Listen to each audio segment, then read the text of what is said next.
Well, thank you for having me, everyone. I am Craig Dale. I'm the Head of Policy and Research at Commonweal, as we just said, I was invited here today to talk to you about Scotland's green freeports, what they are, why they've come about, and what we can do about them. There we go. So, to start off, by way of introduction, Scotland is now host to two of the UK's new freeport schemes. In Scotland, these have been dubbed green freeports after the Scottish Government supported the schemes with some modification that I'll get to in a moment. Proponents claim that they will unleash the UK's post-Brexit prosperity, will grow the economy, will create jobs, will boost manufacturing and exports and the UK's trade. Opponents see them as opportunities for tax dodging and an assault on workers' rights. So what is a freeport? You might have an idea of what a traditional freeport is. This is a warehouse or an industrial estate fenced off behind the security zone of an airport or a harbour, maybe a bonded warehouse where whiskey is stored before it's exported. In normal kind of trading out with the idea of a freeport, you might want to import components and turn them into goods. Maybe you want to import engine parts and turn them into cars. When you do this, you might face import charges or tariffs on the components, which you then manufacture into the car. You export the car again. That cost, that added cost of the goods, increases the cost of exports, might make them less competitive. One way to deal with this is by having a free trade deal like the EU single market. When you're in the EU, you can get engine parts from Germany and chassis from Italy, and you can turn them into a car in France and export them elsewhere in the single market. You don't need to worry about tariffs.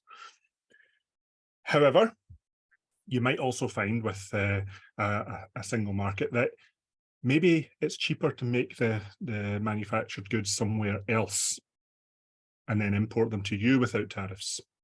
And you might want to protect your domestic economy against those cheap imports crowding out your domestic manufacturing.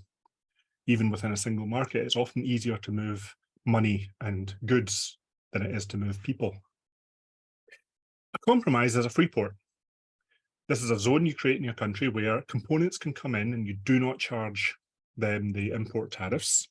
You turn them into the finished good, but the deal is the components are only tax-free if the good is then exported.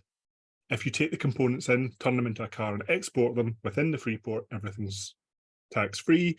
If that car comes into your domestic economy and leaves the factory via the landward gate instead of via the seaport, then the tariffs will apply. This has the effect of insulating the freeport from your domestic economy. What a freeport is not, however, there are a few things that have been floating around, especially on the internet. You might have heard of the charter city conspiracy. These freeports are not charter cities. That is a conspiracy theory that came out of the alt-right. A charter city has elements of extraterritoriality to it. This is not just a company getting a tax break for producing goods within a particular zone. In a charter city, that company would also have the right to set legislation, the right to set regulation, not just get a light touch regulation like it might in a freeport. It might even be able to charge taxes to itself. They become quasi-independent city-states. These are not charter cities. It is also not some post-Brexit unburdening of the UK's potential. Freeports were legal in the EU. The UK had freeports while it was an EU member. It's just that when we were also within the single market, there wasn't actually much point in the freeports because of all the people that we were trading with were within that single market. There was no competitive advantage to that kind of manufacturing that could be fixed by a freeport. As it turns out, the actual cost of added cost of goods via tariffs is quite low these days. It used to be the global economy was very mercantile and tariffs were high. That's less of a case now. The main barriers to trade are things like regulation, labour rights, environmental laws, wages. And those are things that are not particularly affected by a free port, although watch out for our last one, we'll talk about that soon. What free ports are also not is good for the economy. We'll get to that in a second. So in Scotland, 5 free ports were considered, or 5 sites were considered for Scotland, of which 2 were going to be selected. The nominees were in Clyde, around Glasgow and Port Glasgow, in that kind of area, Forth, Edinburgh, Rosyth, that kind of area, Aberdeen, Cromarty and Orkney. Of the 2, Cromarty and Forth won the bids. The Clyde consortium, the Glasgow consortium, were particularly upset with this because they saw it as 2 ports on the east coast when you could have had a free port on the east coast and a free port on the west coast of Scotland, which may have been a better deal for the country as a whole. If you're really interested about an interesting plan involving something like that, ask me about Ocean Span in the Q&A. Aberdeen was also unhappy because, well, they have a lot of oil money, and that oil money doesn't like paying taxes. Interestingly, both of these cities in the last couple of weeks have been awarded bids by the UK government to run investment zones instead of the free ports. What is an investment zone? What is an investment zone? It's effectively a free port without the port. It's a zone that's going to be in one of these cities, at possibly next to a university or an industrial estate, that will again get tax breaks and light touch regulations. So why did I draw those big bubbles around the parts of the country there? This is where the UK model of free ports is significantly different from a traditional free port. It's not just a warehouse by the sea. It's not just confined to beyond the duty-free section of the airport. These are substantial areas of the country being carved out. The circular zones are 45 kilometres across. They are centred on the nominated port, but free port activities can take place anywhere within that zone. In fact, it goes further, because where that zone hits the sea itself, an agreement was made where the winner of that zone can debit off that sea area, because it's offshore, it's kind of useless, you can't build a factory at sea, and they can credit in land area of equal value. This is why, if you look at the detailed map of the Cromarty free port on the slide here, the red dotted circle is the 45-kilometre boundary. The green blobby shape around the coast is the zone of the actual free port as applied. The northernmost edge of it is almost an hour's drive away from the centre. These are substantial areas of Scotland being carved out. So how does it work? Does it mean that nobody inside these zones is paying any tax? No. The tax breaks only apply to companies that are nominated within the free port structure. So it's not people, it's not even all companies, and it's only for certain taxes.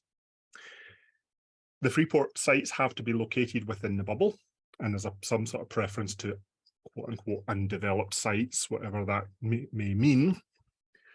But because this isn't a single facility, because these factories can be separated by, as I say, up to an hour's drive away, then it's a very distributed system.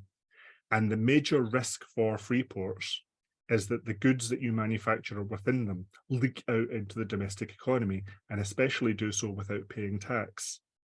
This means that every single one of these free port facilities effectively has a customs border around its outer fence at its own factory gate. And there's going to be a problem with who is policing the goods as they travel between these facilities. Essentially, what the UK government and Scottish government have done with these green free ports is create all the borders of all the problems of the Northern Irish custom border, now scattered across 2 45-kilometre zones in Scotland.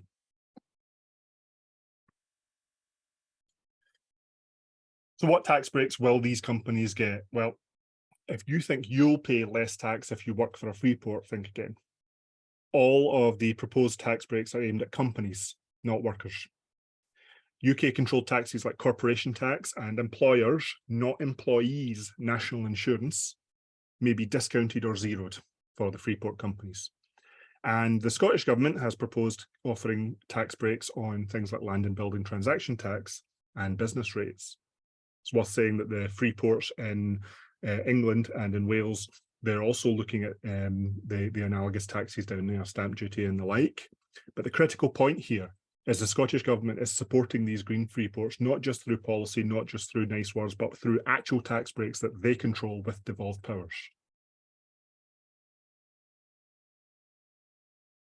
So if you work for a free port, what did you get? Very little. As I say, you don't get any of the tax breaks. And while the Scottish Government did announce that they had managed to modify the UK's deal, this on this slide is kind of the extent of it.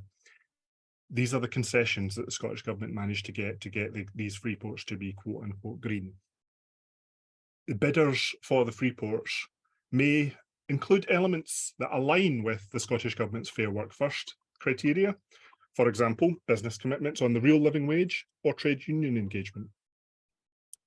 Note the word may there. There's very little the Scottish Government has actually compelled these companies to do. Companies can put in their bids, and if you know, all of the bidders say, well, we're not going to guarantee we'll pay the real living wage, there's not actually anything there that the Scottish Government is saying that they're going to push them on. And I think that's a major worry. So what will the economy get? If it's going to be bad for tax revenue, it's going to be bad for workers, what will the economy get? Almost nothing. I'm sure most people in this room will be familiar with that man, Richard Murphy. He is one of the global experts on free ports and has a series about them on YouTube. I highly recommend you go and check them out. He's a world expert more generally on tax issues and the tax avoidance tricks that companies get up to.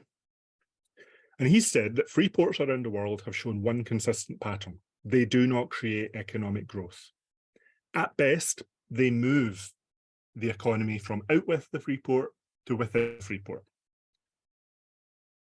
This, by the way, might be a clue to why the Scottish Government has supported them. I think there's a fear here that if we resisted the free ports, then the UK government would just say, well, if Glasgow doesn't want one, we'll build one in Newcastle instead, and we will suck the economy out of Scotland and into the north of England. We'll have a wee discussion about that if we think that stands up. A lot of free ports involve a lot of crime. They often involve things like financial fraud, art smuggling, and environmental crimes. This is because when you say to a company that you are going to give them light touch environmental regulation, and that you're not even going to look and check to see if they're abiding by the regulations you put down, they simply ignore the regulations if it's profitable for them to do so. The green free ports promise not to do these things, but the whole point of a free port is to reduce inspections and compliance and regulation. And as I mentioned, with something as dispersed and decentralized as this particular plan, the risk of leakage of components and goods leaking into the Scottish economy is high. And if we are undermining the economy out with the free ports by allowing goods to be manufactured to lower regulations and at lower cost, and then leaking in without them paying the taxes, then that will cause severe degradation to the economy out with those free ports.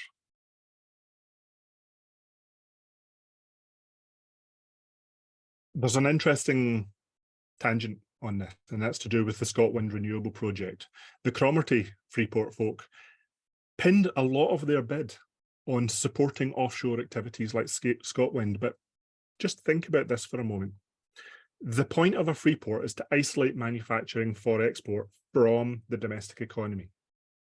If you were to build an offshore wind turbine manufacturing hub within a free port, then there might well be some advantage to importing components like blades, building them into turbines and then exporting the turbines. But a turbine that is built for the ScotWind project would have to pay the same taxes as one built in Glasgow or even built somewhere else in the world and imported to Scotland, because you're now building it for the domestic economy, not for export. It would not qualify for the free port tax breaks. So the question I've been trying to ask, and I've not had a satisfactory answer yet from anyone, is how will this free port support Scotland? There's kind of two ways that I can see it possibly happening. Maybe that turbine mega factory I just described will be of such a high scale that you can cross-subsidise the domestic manufacturing, the turbines for Scotland, with those cheaper exports. But given the scale of Scotland, which is currently the largest offshore renewable project in the world, it will get overtaken at some point because everyone's ramping up. But right now, it is one of the largest in the world, and certainly the largest for things like foreign direct investment. I find it unlikely that we will be able to generate those economies of scale. Another way to do it is that if you're domestic manufacturing, the turbines for the domestic economy is simply subsidised by lower wages and poorer working conditions within the Freeport. Those environmental checks and safety checks are expensive, and imported labour is cheap when no one's looking at where it's coming from or how much it's being paid. That real living wage thing, again, they may pay it. Essentially, the only way I can see a Freeport benefiting something like Scotland is by hurting the Scottish economy. So why does the Scottish Government support this? As I said earlier, I think there might be a genuine fear of losing out to Freeports in England. I think there might be some fear of a competitive advantage there. I also think there's an element of genuine, true believers in the market within government. I think there are people within government who, at least before the leadership changeover, I'm not so familiar with the thoughts within government at the moment, but there certainly were folk in government who, at the time of the negotiations, who were true believers and truly believed that Freeports would be good for the economy. And the SNP as a party is very much in favour of boosting foreign direct investment to Scotland. You see these headlines almost monthly in Scotland, more foreign direct investment than the rest of the UK. The other side of that is you also see almost weekly bright new tech startup Scottish tech startup bought out by a foreign multinational, which is actually what foreign direct investment means. We've got some upcoming work coming in Commonweal that will show you just how much profit extraction is happening from Scotland as a result of the foreign direct investment into it. As I said, the Scottish Government isn't just supporting the Freeports with warm words and headlines and shaking hands with economic ministers from London. It is actually supporting them with devolved tax breaks. The first of these has already been announced. There was a consultation on it. It closed last month. This was on land and buildings transaction tax. The proposal being that land and buildings bought for the purpose of Freeport activities would be given up to 100% relief on land and buildings transaction tax. I have to say this, when I put in Commonweal's response for this consultation, it was one of the worst consultations I have ever responded to. And I've got nothing but condemnation for the way the government ran this particular consultation. I've never seen one like this. It didn't ask, what do you think of this policy? The questions in this consultation were, here is an example of the legislation that we have proposed. Do you think that this legislation as written will result in these tax cuts? That's a very different question. They weren't asking our opinion on whether these tax cuts were a good thing or not. They were asking us, do you think we have drafted this legislation properly? That's not a question for the public. That's a question for parliamentary clerks. And it resulted in responses from the STUC and Unite being excluded from the final publication of the analysis report, because they only answered the first question. They were talking about, what do you think of this policy? Not, do you think this legislation will give effect to these tax cuts? And I know of at least 3 responses from private individuals who were similarly dropped from the final report and did not appear on the final website in the collection of responses. And I also know that the response from one of the Freeport consortiums was included in the final analysis, but that report has also been censored from public view, so we can't even see what's in it. This left Commonweal as just about the sole voice of dissent against the Freeports in the final analysis report. And that's because I am really pedantic. When someone asks me a question, I answer it. So I was answering both of those questions. What do you think of the policy, and do you think the drafting will result in this tax cut? I think that's the only reason our response got in. The second devolved tax cut, we haven't heard so much about. This is the tax cut on business rates. This press release here is the only thing I've seen from it, and I was searching again this morning, couldn't find any more to do with this. The consultation hasn't started about it. There's very little information about it. The proposal appears to be to give local authorities the ability to offer 100% relief on business rates being, of course, a local tax. The Scottish Government has proposed that they will effectively pay off the local authorities who offer this tax cut by replacing the lost funds from Scottish Government coffers. Which to me sounds a lot like the Scottish Government doesn't think that Freeports will grow the economy. Anyway, let's say we don't know much about this one, so keep an eye on me. I'll let you know. I'll let folk know when I know more. So, what would we do if Commonweal had our way? What kind of policies would we see? We do see a need for long-term trade strategy, and Freeports don't play a part in that. Certainly, post-independence, this is going to be a major aspect of how we run the country, much more than it is now. And a post-independent Scotland must use its trade powers for good. We have seen that this age of globalised free trade has largely meant that our wealth has been subsidised by lower wages and pollution in the global south. Climate externality taxes are something that are going to have to be increasingly talked about, not just trade tariffs to make sure that you're having a nice friendly trade war with your neighbour, but actually working out what is the impact that the goods you create are having on the world. It does us no good if we are simply exporting our pollution to China or somewhere else, but enjoying the goods that are created from it. And a way around this is to say, right, we will have an emissions tax on all goods produced within Scotland, and we will have an externality tax on the border for any goods that are imported to Scotland. This way that if we then legislate that there should be no emissions from Scotland, we have a net zero strategy, our goods are not then disadvantaged compared to extremely polluting goods being imported from elsewhere. Now, this sounds like quite a radical policy.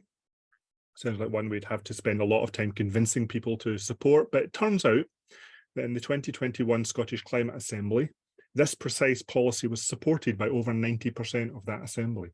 Over 90% of a demographically weighted representative sample of the Scottish population agreed with this policy. And the EU is doing it. This year, the EU will introduce its carbon border tax. It actually comes in October, I think. It's not enough. It only looks at carbon rather than other forms of pollution as well. And there's questions over how much it will actually compensate for the pollution caused by these goods. But this is a world first. This is the world's first carbon externality tax being placed on the world by a trade bloc. It's not yet clear if the UK will join it or harmonise with it, or will have to compete against it. And given that Rishi Sunak's energy policy right now is more coal and more oil, looks like this could be something that we have to discuss in the near future. So, thank you for that. That was quite a rapid talk. I'm sure people will have plenty of questions. I just want to finish off by saying that Commonweal, as an organisation, we are entirely supported by folks like you who give us regular donations of an average of £10 a month. So if you want to support our policies, our campaigns, and the work that we do to do this kind of research and present it to the public, then please go to our site and chuck us a donation, buy our books or other merch. Also, download all of our policy papers. You can do that for free. You can also sign up to our newsletters for updates as they happen.